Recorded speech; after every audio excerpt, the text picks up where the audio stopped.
Optimizer's Rule Engine latest update lets you rank the different elements inside your account based on performance, and then use this information to create new automations, be notified on performance changes, or just create new cool optimizations for your PPC campaigns. Let me give you a quick rundown of what the Rule Engine is capable of now.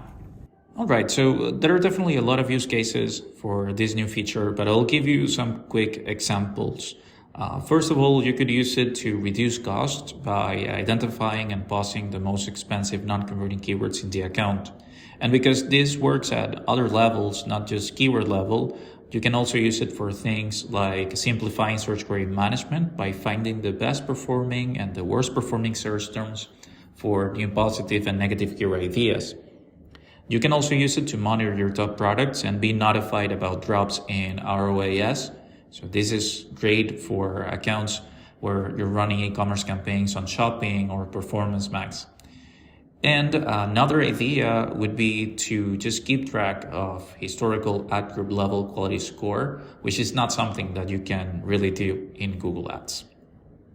Now in this video, I'll walk you through the initial setup of one of these strategies, and we'll have a quick look at the rest, just so you can use it as reference. But if you're looking for a more in-depth tutorial on how to use the Rule Engine and how to get started, I invite you to check out the link in the description.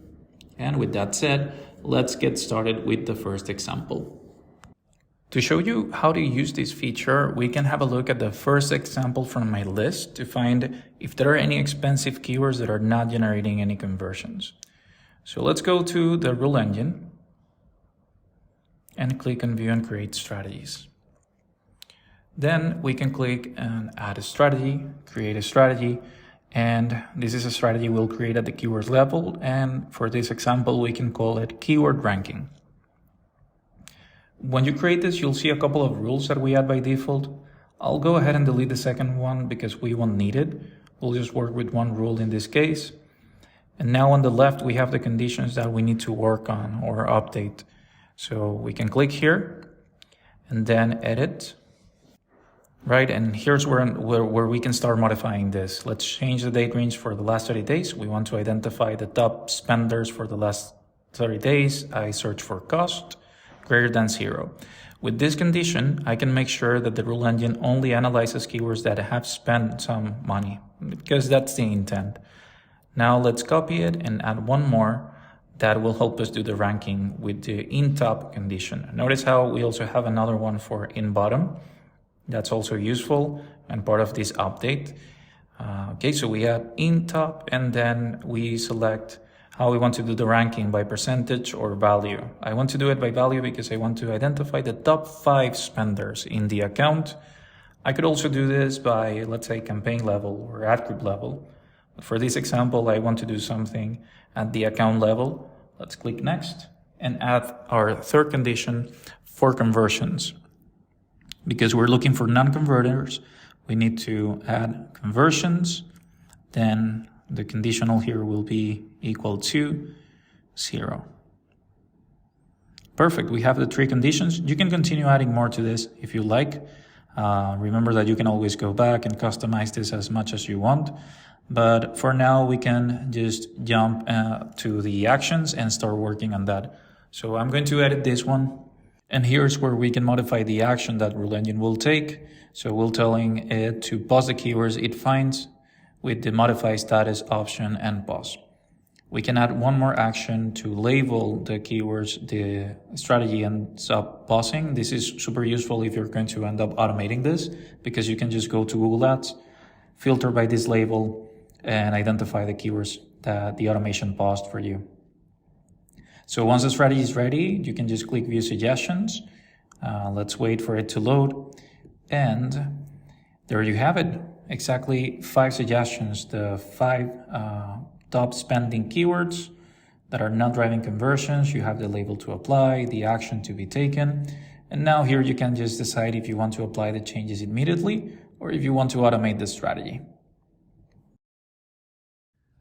Here's another cool one which can help us identify the top search queries by conversions or also by CTR. These are search terms as you can see in both conditions that are not part of the account yet, so we can add them as positive keywords, and we can also check those that are spending too much money and not driving conversions so that we can add them as negative keywords. Notice how in the conditions for the top converting ones, I am adding a few more things. For example, a check for cost per conversions. This is great because this way I can make sure that I only add new keywords that are within the campaign's target CPA. All right, and now in the CTR rules, I can check that the search terms have received at least 10 impressions before we actually evaluate their CTR.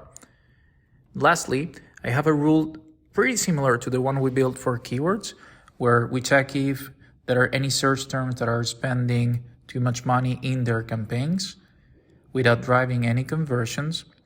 And I also added a check here to see if any of the search terms that match the rest of the conditions exist as positive keywords in the same ad group, because we just want to avoid generating any keyword conflicts. Now, if all of that is true, then add it as a negative keyword.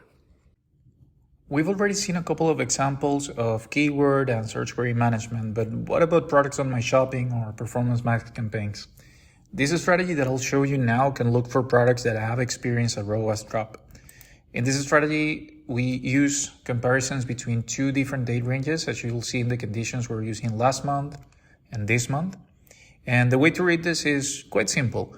So if the products are part of the top revenue drivers from last month, that's the first condition, but the ROAS this month is less than 80% of the ROAS from last month, then include those products in the report. That's it. And this is the kind of a strategy that you may want to automate to notify you whenever it finds something.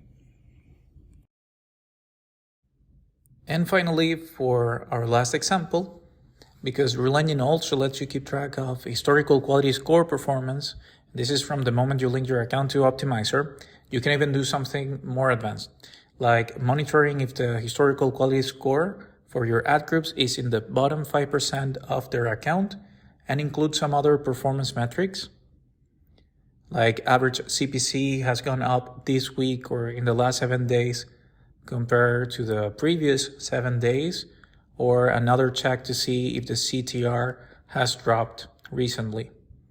And now, based on the results of this kind of a strategy, you can then take a closer look at these ad groups in tools like the Quality Score Tracker or the Landing Page Analysis tool.